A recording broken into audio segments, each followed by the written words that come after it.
Hello students, स्वागत है आप सभी का math made easy for you YouTube channel पर। और आज हम करेंगे 10th क्लास के मैथ्स में चैप्टर फर्स्ट। इसमें जो नए सिलेबस के अकॉर्डिंग सीबीएसई का जो रिवाइज्ड सिलेबस है उसके अकॉर्डिंग जो एक्सरसाइजेज हमें पढ़नी है वो 1.2 और 1.4 को पढ़ना है, जिसमें 1.2 मैं पहले ही करा चुका हूं। जिसने मेरी प्रीवियस वीडियोस को नहीं देखा है वो एक बार प्लीज़ मेरी प्रीवियस वीडियोस को देखें कि मैंने 1.2 एक्सरसाइज वहाँ पर कैसे और कितने आसान तरीके से पूरी कंप्लीट कराई हुई है। आज जो हम बात करेंगे हम करेंगे 1.4 एक्सरसाइज। ठीक है, हम चैप्टर फर्स्ट की 1.4 एक्सरसाइज को आज करेंगे। ठीक है, इसमें एक्सरसाइज में जो हमें पढ़ना है वो हमें ये पढ़ना है कि किसी भी नंबर को बिना लॉन्ग डिवीजन मेथड के हम ये बता सकते हैं कि वो नंबर टर्मिनेटिंग है या नॉन टर्मिनेटिंग रिपीटिंग है। ठीक है, एनसीईआरटी के ही क्वेश्चन से हम करते हैं। जैसे पहले मैं ये बता देता हूँ कि किसी भी नंबर को हमें पहचानना कैसे है कि ये टर्मिनेटिंग है या नॉन टर्मिनेटिंग रिपीटिंग है। तो देखिए, जैसा कि मैंने डेसिमल एक्सपेंशन के बारे में मैंने आपको पहले ही एक प्रीवियस वीडियोस में बता चुके हैं, जिसमें मैंने एक terminating non terminating decimal expansion के बारे में पूरी वीडियो बनाई है, तो एक बार उसको भी जाके ज़रूर देखिएगा, जिसमें मैंने टर्मिनेटिंग और नॉन टर्मिनेटिंग के बारे में डिटेल में बताया हुआ है। ठीक है, अब यहाँ पर देखिए, मैं आपको इस चैप्टर में फिर से थोड़ा सा बेसिक बता देता हूँ। P अपॉन Q जो होता है ये हमारे किसकी फॉर्म होती है? रैशनल नंबर की फॉर्म होती है। ठीक है, अब इसमें देखिए, हम बिना डिवाइड किए हमें कैसे पता चले कि जो ये P अपॉन Q है ये टर्मिनेटिंग है या नॉन टर्मिनेटिंग रिपीटिंग है? क्योंकि जो भी हमारे रैशनल नंबर होते हैं या तो वो टर्मिनेटिंग होते हैं या नॉन टर्मिनेटिंग रिपीटिंग होते हैं। अगर वो रैशनल नंबर का हमसे डेसिमल एक्सपेंशन पूछ रहा है तो हमें उसको कैसे बताना है? ठीक है, या तो टर्मिनेटिंग या non terminating repeating. Non terminating non repeating rational number में नहीं आते हैं। ठीक है, तो यहाँ हम जिसकी बात करेंगे हम सिर्फ ये बात करेंगे कि नंबर या तो टर्मिनेटिंग है या नॉन टर्मिनेटिंग रिपीटिंग है। तो हमें कैसे पता चले कि कोई भी रैशनल नंबर जो मुझे दे रखा है कि ये टर्मिनेटिंग है या नॉन टर्मिनेटिंग रिपीटिंग है? ठीक है, तो सबसे पहला काम हमें क्या करना है, जो भी हमें डिनोमिनेटर में दे रखा है, यहाँ पर मेरे पास Q है, Q मेरे पास डिनोमिनेटर है, तो हमें इसके क्या करने हैं? हमें इसके फैक्टर्स करने हैं। ठीक है स्टूडेंट्स, हमें क्या करना है? Q के फैक्टर्स करने हैं। Q के मुझे क्या करने हैं? गुणनखंड करने हैं। ठीक है, और Q के गुणनखंड अगर मेरे 2 की पावर n इंटू 5 की पावर n में आ जाते हैं, मतलब कि जब भी हम Q के फैक्टर करेंगे अगर वो 2 की पावर n इंटू 5 की पावर n में अगर उसके फैक्टर्स आ जाते हैं तो वो हमारा क्या होगा?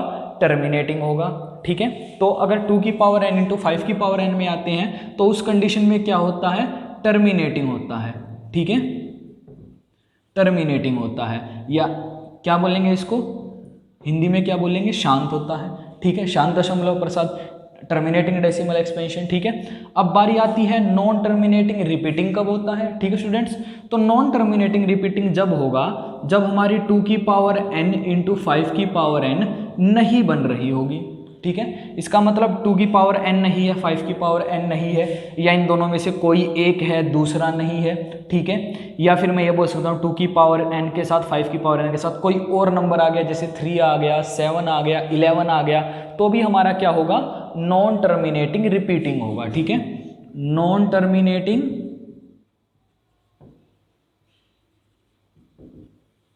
रिपीटिंग होगा,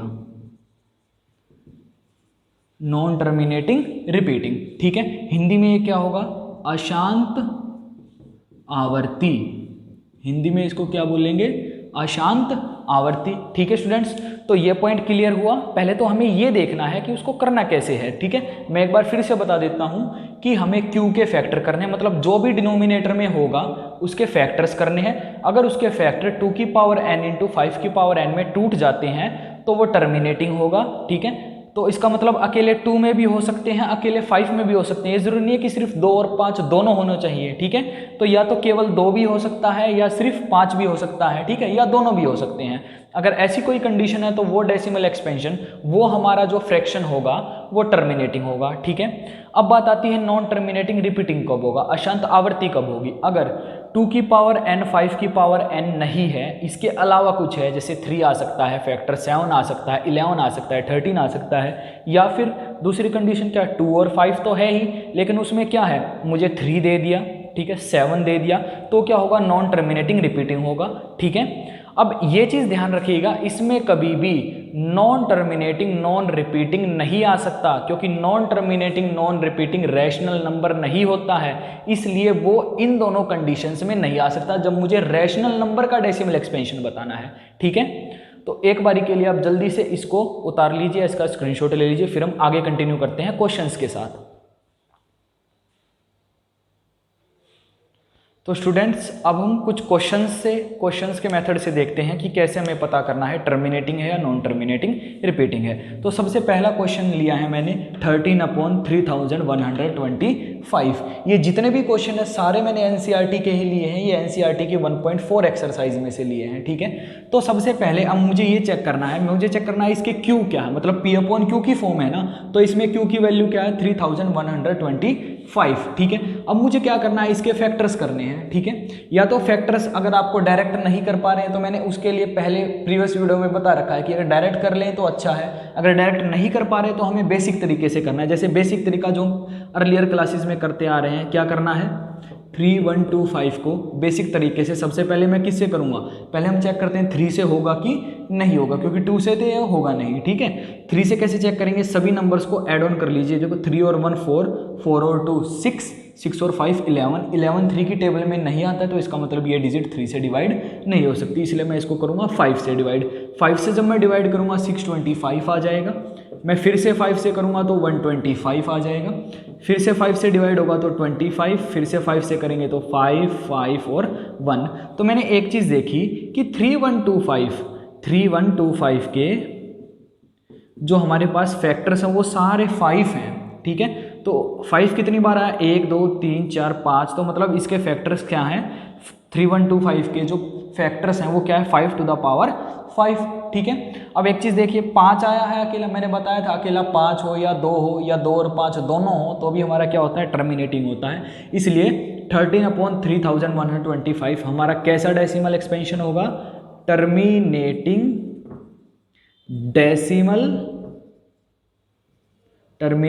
डेसिमल एक्सपेंशन।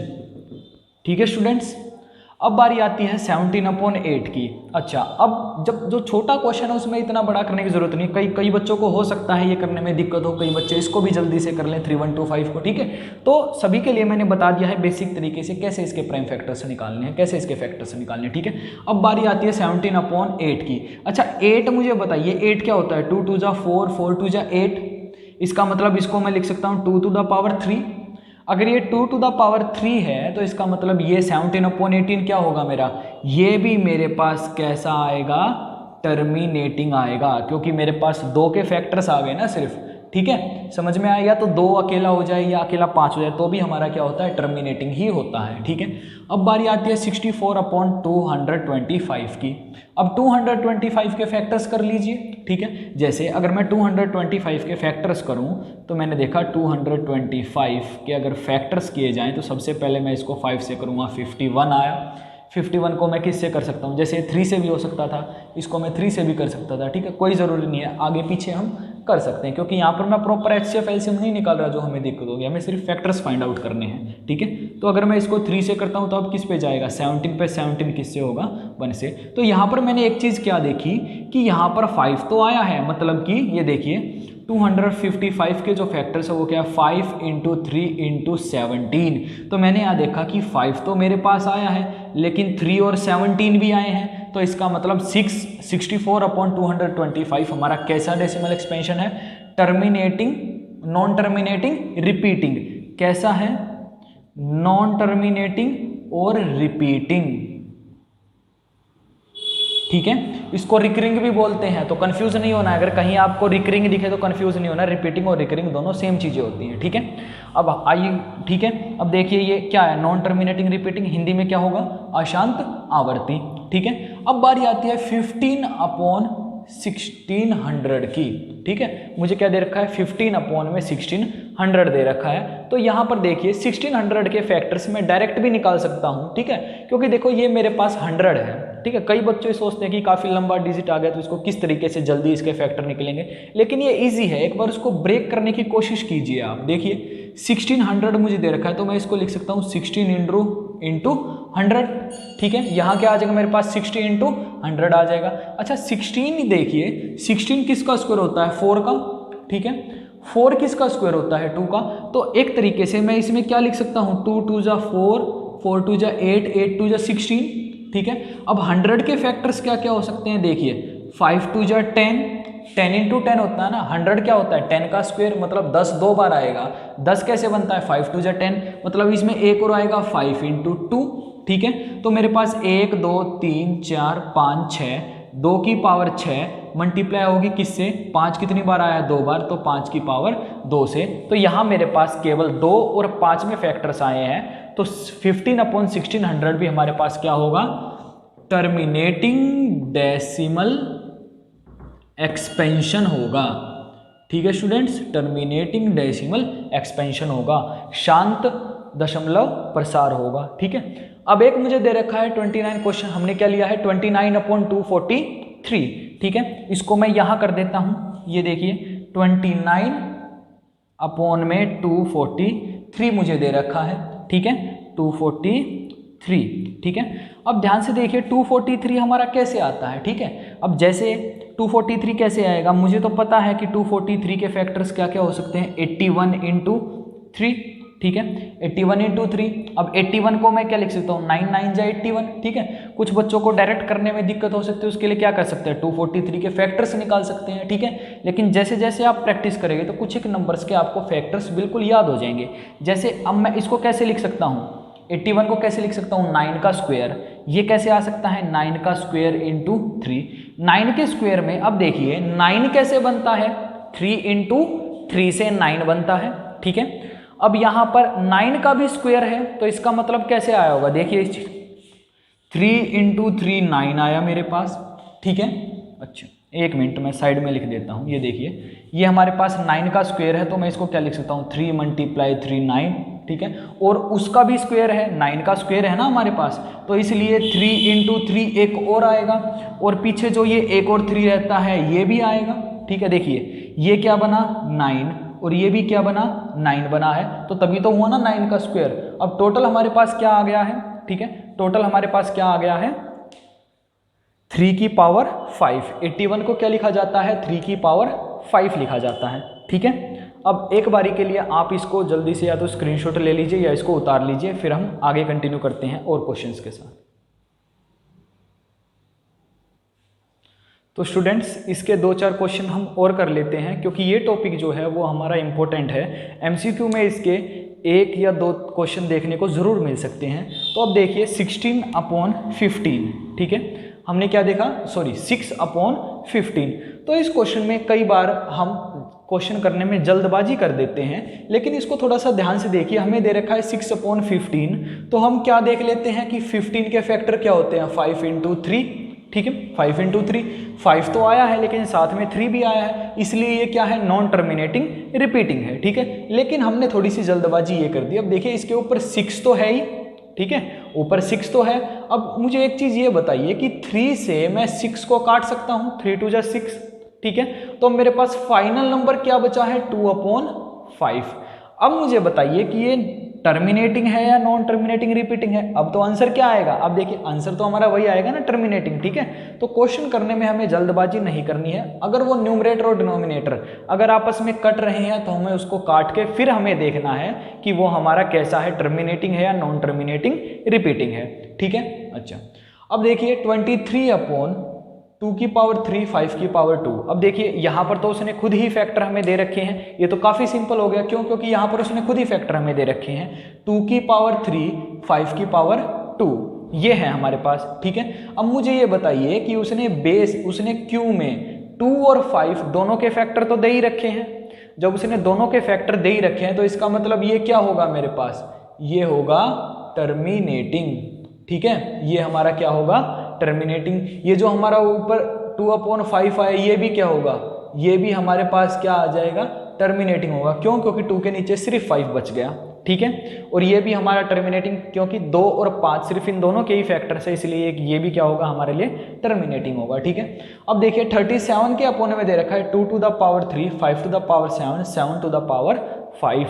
अब ये देखिए कि 2 और 5 तो फैक्टर में दे ही रखे हैं, लेकिन मुझे 7 भी तो फैक्टर दे रखा है। अब मैंने यही आपको बताया था कि 2 और 5 चाहे उसने दे रखे हों, अगर उसके साथ में 3, 7, 11, 13 अगर ये कुछ भी आ जाता है तो भी हमारा क्या होगा, नॉन टर्मिनेटिंग रिपीटिंग होगा। ठीक है, अशांत आवर्ती होगा। ठीक है, अशांत आवर्ती होगा। ठीक है, तो आपको ये चीज़ ध्यान रखनी है। ठीक है, अब इससे अगला जो क्वेश्चन है उस क्वेश्चन में हमें दे रखा है कि अब हमें डिवाइड करके जो जो टर्मिनेटिंग नंबर्स हैं उसको हमें डिवाइड करके ये बताना है कि उसका जो डेसिमल रिप्रेजेंटेशन है, ठीक है, वो कैसा है। ठीक है, मतलब कि उसको हम जब डिवाइड करेंगे तो उसके डेसिमल्स कितने के बाद वो जाके खत्म होगा। ठीक है, जैसे अगर मैं एक सिंपल क्वेश्चन आपको समझाने के लिए, जैसे मान लीजिए 2/5 मैंने जो यहाँ लिख रखा है, तो हमें इसकी डिवाइड करके बताना है। ये टर्मिनेटिंग तो है, ठीक है, अब उसने यही पूछा कि टर्मिनेटिंग तो है ही। ठीक है, कि फर्स्ट क्वेश्चन, सेकंड क्वेश्चन क्या है कि फर्स्ट क्वेश्चन में जो जो हमारे टर्मिनेटिंग है उसको डिवाइड करके दिखाइए कि वो कितने पर जाके खत्म होगा, मतलब कितने डिजिट्स में उसका आंसर आएगा। ठीक है, तो 2/5 मुझे दे रखा है, तो मुझे 2 को 5 से डिवाइड करना है। ठीक है, याद रखिएगा जो ऊपर है वो डिवाइड के अंदर आता है, जो नीचे होता है वो डिवाइड के बाहर आता है। तो जो 2 को 5 से डिवाइड करेंगे तो शुरू में ही 0 पॉइंट लगाना पड़ेगा क्योंकि छोटा है। ठीक है, तो पीछे क्या हो जाएगा 20, तो 2 4 जा 20 और ये हमारे पास हो जाएगा खत्म। तो इसका जो डेसिमल में जो आंसर आएगा वो क्या होगा, 0.4 होगा। ठीक है, जैसे अब ये वाला क्वेश्चन देखिए 23/2 की पावर 3 5 की पावर 2। अच्छा, अब ऐसे क्वेश्चंस में हम थोड़ा सा क्या करिएगा, इसमें थोड़ा सा अलग दिमाग लगाना है। कैसे, जैसे देखिए कि 23/2 की पावर 3 5 की पावर 2 है मेरे पास। ठीक है, तो अब इसको मैं ऐसे लिख सकता हूँ 23/2 की पावर 1 2 की पावर 2 5 की पावर 2। मैंने अलग अलग कर लिया। अलग अलग क्यों किया है, ताकि मैं नीचे 10, 100 ऐसे नंबर्स बना सकूं, क्योंकि 10 बनाने पर नीचे अगर कभी भी डिनोमिनेटर में 10 आ जाता है, 100 आ जाता है, 1000 आ जाए तो डायरेक्ट हम उसको पॉइंट में बना सकते हैं। तो यहाँ पर है 2 की पावर 2 मैंने अलग कर लिया, 5 की पावर 2 अलग कर लिया।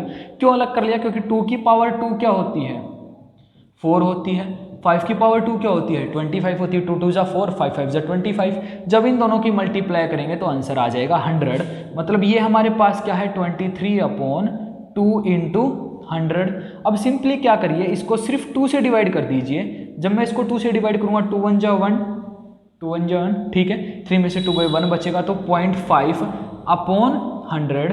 तो अब जब 11.5 के नीचे 100 है, तो जब कभी हम डिवाइड करते हैं अगर उसमें पॉइंट नहीं है तो पीछे से डिजिट्स को छोड़ के पॉइंट लगा देते हैं। अगर उसमें पहले से पॉइंट है और नीचे 100 है या 1000 है तो पॉइंट में जितने नीचे 0 हैं, ठीक है, ध्यान से सुनिएगा, जितने के नीचे मुझे 0 दे रखे हैं उतने ही पॉइंट की डिजिट्स को हमें आगे शिफ्ट करना है। ठीक है, ध्यान रखिएगा, आगे शिफ्ट करना है, ना कि पीछे। मल्टीप्लीकेशन करते हैं तो पीछे जाता है, जब डिवाइड करते हैं तो आगे आता है। ठीक है, तो नीचे 2 0 हैं तो मैं पॉइंट को 2 डिजिट्स आगे शिफ्ट करूंगा, तो मेरा आंसर पॉइंट कहाँ आएगा, इस एक और सबसे सामने सबसे आगे आ जाएगा, तो ये हो जाएगा 0.115। ठीक है, 0.115 हमारा इसका क्या आ जाएगा, डेसिमल एक्सपेंशन आ जाएगा। ठीक है, इसका दशमलव प्रसार आ जाएगा। ठीक है, अब क्वेश्चन नंबर 2 में हमें ऐसे ही क्वेश्चंस दे रखे हैं जिसमें हमें डिवाइड करके ये बताना है कि उसमें कितने पॉइंट्स के बाद या कितने डिजिट्स के बाद उसका जो डिवीजन है वो खत्म हो जाएगा। ठीक है, आप एक बार इसका स्क्रीनशॉट ले लीजिए, फिर हम डिस्कस करते हैं अगला क्वेश्चन।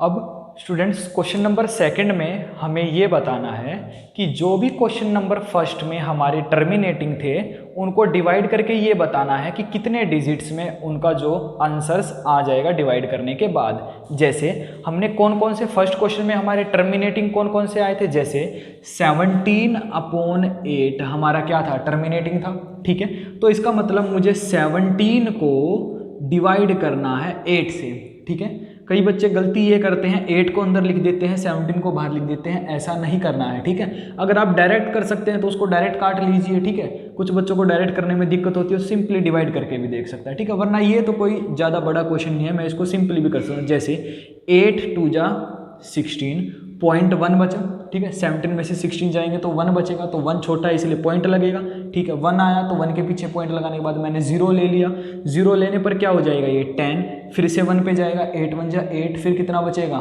10 में से 8 जाएगा 2 बचेगा 20 हो जाएगा, ठीक है।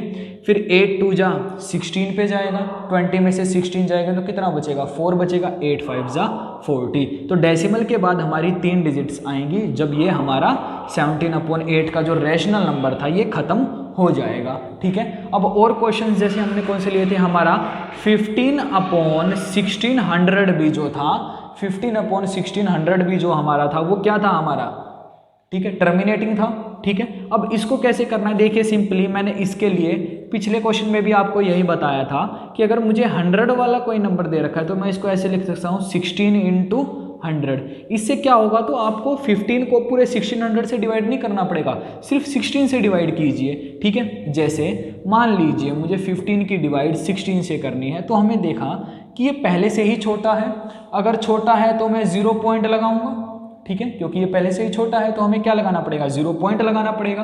तो यहाँ पर हो गया 150, तो हम किस पे जाएंगे 16 9 जा 144, ठीक है। इसमें से माइनस कर देंगे तो कितना आ जाएगा 6, ये बन गया 60। तो अब किस पे जाएंगे 16 3 जा 48, 48 को माइनस करेंगे 12 आएगा, ठीक है। 12 आने के बाद हम किस पे जाएंगे, पीछे पॉइंट लगा चुके हैं 0 ले लेंगे, अब किस पे जाएंगे 7 पे 112, इसको माइनस करेंगे तो 8 बचा और पीछे 0 तो ले ही सकते हैं क्योंकि मैं पॉइंट लगा चुका हूँ। अब किस पे जाएंगे 5 पे जाएंगे तो ये आ जाएगा 80 और ख़त्म। लेकिन एक चीज़ देखिए, जो ये आंसर मेरा आया है इसको हमें 0.9375 है, इसके नीचे 100 तो है ही, इसका मतलब पॉइंट पहले से है और नीचे 100 भी है, तो पॉइंट्स को हमें कितने डिजिट आगे भेजना है 2 डिजिट, क्योंकि नीचे कितने 0 हैं 2 0 हैं, ठीक है। तो अब ये देखिए जब इसको आगे भेजेंगे, आगे कोई डिजिट तो है नहीं, जो हमने पीछे क्वेश्चन जो किया था उसमें क्या था आगे डिजिट्स दे रखी थी तो पॉइंट को शिफ्ट करना आसान हो गया, लेकिन आगे कोई डिजिट है ही नहीं, ये 2 पॉइंट्स आगे कैसे जाएगा, ठीक है। तो इसके लिए अगर आगे डिजिट नहीं है तो हमें क्या मान लेना है 0, जैसे 5 तो है ही 7 3 9, आगे 2 पॉइंट जाएगा तो 2 0 लगा के मैं यहाँ पॉइंट लगा दूंगा, ठीक है। तो हो गई 2 डिजिट्स हमारी, नहीं है तो उसकी जगह हमें 0 को ही लेना होता है, ठीक है। अब आगे भी 0 आ जाएगी तो यह आ जाएगा इसका डिवाइड करने के बाद आंसर, ठीक है। अब जैसे एक और क्वेश्चन है हमारा जो हमारा टर्मिनेटिंग था, ठीक है, वो क्या था 13/3125। एक बारी के लिए मैं इसका डिवाइड मिटा देता हूँ, ये सिंपल आप खुद भी कर लोगे, ठीक है, इसका डिवाइड तो, ठीक है। अब देखिए हमारा एक और क्वेश्चन था 13/3125, मतलब कि हमें 13 की डिवाइड करनी है 3125 से। अब इसमें थोड़ी सी दिक्कत हो सकती है क्योंकि 13 काफ़ी छोटा है और जो नंबर हमारा 3125 ये जो है काफ़ी बड़ा है, ठीक है। कोई बात नहीं, हम पॉइंट लगा 0 लगा के पॉइंट लगा लेते हैं, ठीक है। खाली पॉइंट लगाएंगे वो भी ठीक है क्योंकि आगे कोई डिजिट नहीं होती इसलिए वहाँ पर 0 भी लगा सकते हैं। तो मैंने एक 0 को ले लिया, अब भी छोटा है तो एक और 0 को लेना पड़ेगा, ठीक है। पॉइंट लगाने के बाद हम एक 0 खुद ले सकते हैं, अगर हमें दूसरी लेनी है तो हमें पॉइंट के बाद क्या करना पड़ेगा 0 लगाना पड़ेगा, ठीक है। तो यहाँ आएगा 0। अब मैंने देखा कि ये अब भी छोटा है, ठीक है, तो उसके लिए हम क्या करेंगे एक और 0 लगाएंगे और यहाँ पर भी एक और 0 लगेगी। अब ये हो गया हमारा 13,000। अब मैंने देखा कि 3125 को अब इससे डिवाइड कर सकते हैं, ठीक है। तो ये लगभग कितने पे जाएगा, इसको राउंड फिगर मान लीजिए, ये 3000 की 4 से मल्टीप्लाई करूंगा, 3 की 4 से करेंगे तो 12 आएगा, मतलब ये 4 पे जा सकता है जहाँ पर 12,000 समथिंग आंसर आएगा। तो इसकी 4 से मल्टीप्लाई कर लीजिए, 3125 की 4 से मल्टीप्लाई करेंगे 0, 2 के कैरी 8, 0, 1 के कैरी 5 और 12, तो हमारा आंसर क्या आएगा 12,500। इसको माइनस करेंगे तो आ जाएगा 500, ठीक है। कितने पे गए हम 4 पे गए हैं, ठीक है। मैं इसको ऊपर लिख लेता हूँ 0.004, ठीक है। अच्छा, तो अब बचा मेरे पास 500। अब पॉइंट तो हम लगा ही चुके हैं तो मैं एक और 0 ले सकता हूँ। अब किस पे जाएगा, देखिए अब तो सिंपली मुझे पता है 1 पे ही जाना है, तो 3125 इसको माइनस करेंगे तो क्या आएगा, ये 5 जो है आगे कैरी देगा इधर हो जाएगा 10, ठीक है, ये हो जाएगा, ये तो आपको पता ही होंगी, ये तो बहुत ही बेसिक सब्ट्रैक्शन है, ठीक है। तो यहाँ 10 हो जाएगा, 5 बचेगा, 9 में से 2 गए 7, ये 9 में से 1 गए तो यहाँ पर कितना बचेगा हमारा 8 बचेगा, ठीक है, 8 बचेगा, ठीक। अब हमारे पास क्या आ जाएगा, अच्छा इधर 4 था तो इधर 1 भी आएगा, ठीक है। पॉइंट मैं लगा चुका हूँ तो मैं 0 ले सकता हूँ, ठीक है, पॉइंट हम लगा चुके हैं ना। अब मैंने देखा कि जब हम 3125 की मल्टीप्लाई, ठीक है, जब 3000 और राउंड फिगर 3000 ले लेते हैं, 3000 की जब मैं 6 से मल्टीप्लाई करूंगा तो 18000 आ जाएगा। इसका मतलब हो सकता है 6 पे हमारा आंसर आ जाए, तो 3125 की 6 से मल्टीप्लाई कर लीजिए, 3 5 जा 30, 3 जाएगा कैरी, 3 जो 12 और 2 5, देखो समथिंग आ ही रहा है पास में, ठीक है। कितना आ गया था, 3 2 जो 12, 6 2 12, 15 1 कैरी जाएगा, 3 1 6 1 6 और 1 7 और 18, देखिए सेम आ गया ना। तो इसका मतलब 18750 पे ये खत्म हो जाएगा और यहाँ आ जाएगा 6। जब हम इसको डिवाइड करेंगे 13 को 3125 से, तो हमारा आंसर क्या आएगा, आंसर हमारा आएगा 0.00416 हमारा डेसिमल रिप्रेजेंटेशन इसका आएगा, ठीक है। अब सेकंड क्वेश्चन हमें वही क्वेश्चन करने थे जो टर्मिनेटिंग है, उसको डिवाइड करके हमें बताना था कि ये कितने डिजिट्स पर जाकर खत्म हो जाएगा, ठीक है। आई होप आपको ये क्वेश्चन समझ में आ गया होगा। फर्स्ट क्वेश्चन भी समझ में आ गया होगा जिसमें हमें टर्मिनेटिंग, नॉन टर्मिनेटिंग, रिपीटिंग बताना था, ठीक है। ये क्वेश्चन भी आपको समझ में आ गया होगा, ठीक है। अब इसका लास्ट क्वेश्चन रहता है थर्ड। आप जल्दी से इसका स्क्रीनशॉट ले लीजिए, इसको उतार लीजिए, फिर थर्ड क्वेश्चन करते हैं। तो स्टूडेंट्स, थर्ड क्वेश्चन हमारा एनसीईआरटी में दे रखा है कि पहले तो हमें बताना है, 3 ही क्वेश्चन है बस उसमें। थर्ड क्वेश्चन में हमें बताना है कि वो रैशनल नंबर है या नहीं है, ठीक है। उसके बाद अगर रैशनल नंबर है तो P अपॉन Q की फॉर्म बनेगी, ठीक है। रैशनल नंबर में P अपॉन Q की फॉर्म बनती है। उसके बाद हमें ये बताना है अगर P अपॉन Q की फॉर्म बन जाती है, रैशनल नंबर हो जाता है, तो उसमें Q के बारे में हम क्या कह सकते हैं। तो अब एक नंबर है मेरे पास 43.123456789, मतलब ये सारी की सारी पॉइंट के बाद हैं, ठीक है, 1 से लेकर 9 तक की। लेकिन देखिए 9 के बाद ये जाके खत्म हो चुका है, इससे आगे ये डिजिट नहीं गई है। जब भी खत्म हो जाता है तो इसका मतलब वो कैसा नंबर होता है, टर्मिनेटिंग, ठीक है। वो कैसा होता है, टर्मिनेटिंग। और टर्मिनेटिंग हमारे कैसे नंबर होते हैं, रैशनल नंबर होते हैं, ठीक है, परिमेय संख्या होते हैं ना, ठीक है। हमें ये बताना है परिमेय है या नहीं है। अगर शांत है तो इसका मतलब परिमेय है, अगर परिमेय संख्या है तो Q के फैक्टर क्या होते हैं, 2 की पावर n इंटू 5 की पावर n होते हैं, ठीक है। हमें पता है अगर वो रैशनल नंबर है, परिमेय संख्या है, तो Q के फैक्टर क्या होंगे, 2 to the power n into 5 to the power n ही होंगे, इसके अलावा कुछ नहीं हो सकते। सेकंड क्वेश्चन में मैंने देखा कि 1.120, उसके बाद 1200, फिर 12 के बाद 000 दे रखे हैं और ऐसे आगे कंटिन्यू है। देखिए आगे कंटिन्यू है और सेम डिजिट रिपीट नहीं हो रही है, उसको ध्यान से देखिए, सेम डिजिट नहीं है इसमें। पहले 120 आया, फिर 1200 आया, फिर 12 के बाद 000 आया, तो इसका मतलब सेम डिजिट रिपीट नहीं हो रही है। अगर सेम डिजिट रिपीट नहीं हो रही तो ये कैसा है, ये नॉन टर्मिनेटिंग, नॉन रिपीटिंग है, या जिसको मैं हिंदी में क्या बोलता हूं, अशांत आवर्ती बोलते हैं, ठीक है। हिंदी में क्या बोलते हैं, अशांत आवर्ती। अब हमें पता है नॉन टर्मिनेटिंग जो हमारे नॉन टर्मिनेटिंग नॉन रिपीटिंग जो नंबर होते हैं वो इर्रेशनल नंबर होते हैं, तो सेकंड हमारा रैशनल नंबर नहीं है। अब बारी आती है थर्ड क्वेश्चन की। थर्ड क्वेश्चन को थोड़ा ध्यान से देखिए, 9th क्लास में हमने ऐसे ही क्वेश्चन किए थे जिन पर बार होती है, उन क्वेश्चन को हम P अपॉन Q की फॉर्म में रिप्रेजेंट कर सकते हैं, ठीक है। अब आपको याद आ गए होंगे, ऐसे क्वेश्चंस हमने कर रखे हैं, 9th क्लास में किए होंगे आप सभी ने, ठीक है, कि 43.123456789 पे बार दे रखी है। अब इतना बड़ा क्वेश्चन तो नहीं था, लेकिन ऐसे टाइप के क्वेश्चंस तो हमने किए हैं, उसको P अपॉन Q की फॉर्म में रिप्रेजेंट किया, ठीक है। अब ये नंबर होता क्या है, ये डेसिमल एक्सपेंशन कौन सा, इसको ध्यान से देखिए, ये नॉन टर्मिनेटिंग रिपीटिंग है, ये नॉन टर्मिनेटिंग रिपीटिंग है, या जिसको हम रिकरिंग भी बोलते हैं, ठीक है, रिकरिंग बोलते हैं। ये कैसा है, अशांत आवर्ती। कैसा है ये दशमलव प्रसार, अशांत आवर्ती है, ठीक है। अब जो भी हमारा नॉन टर्मिनेटिंग रिपीटिंग होता है या नॉन टर्मिनेटिंग रिकरिंग होता है, वो हमारे क्या होते हैं, बोलिए, वो हमारे, बिल्कुल, वो हमारे रैशनल नंबर होते हैं, ठीक है। अगर ये रैशनल नंबर है हमारा, तो इसका मतलब अगर ये परिमेय संख्या है तो इसके जो Q के फैक्टर होंगे वो 2 to the power n into 5 to the power n में ही होंगे, ठीक है। तो आई होप आप सभी को आज 1.4 एक्सरसाइज जो मैंने बताई उसके बारे में जो बेसिक चीज़ें थी वो भी आपको बिल्कुल अच्छे से समझ में आ गई होगी। ठीक है, अब हमारा फर्स्ट चैप्टर जो है यहाँ पर ख़त्म हो चुका है। अगली क्लास में हम सेकंड चैप्टर को शुरू करेंगे और उसमें सीखेंगे कि कैसे आसान तरीके से हमें सेकंड चैप्टर को सीखना है। ठीक है, अब जब तक के लिए आप वीडियोस, जिसने पिछली वीडियोस, प्रीवियस वीडियोस को मेरी नहीं देखा है वो देख लीजिए, फर्स्ट चैप्टर को कंप्लीट कर लीजिए। ठीक है, और हमारे चैनल को लाइक और सब्सक्राइब करिए। ठीक है, जिससे आपको एक अच्छे तरीके से हम और आप दोनों मिलके चैप्टर्स को कंप्लीट कर सकें। ठीक है, तो मिलते हैं नेक्स्ट वीडियो में। Thank you.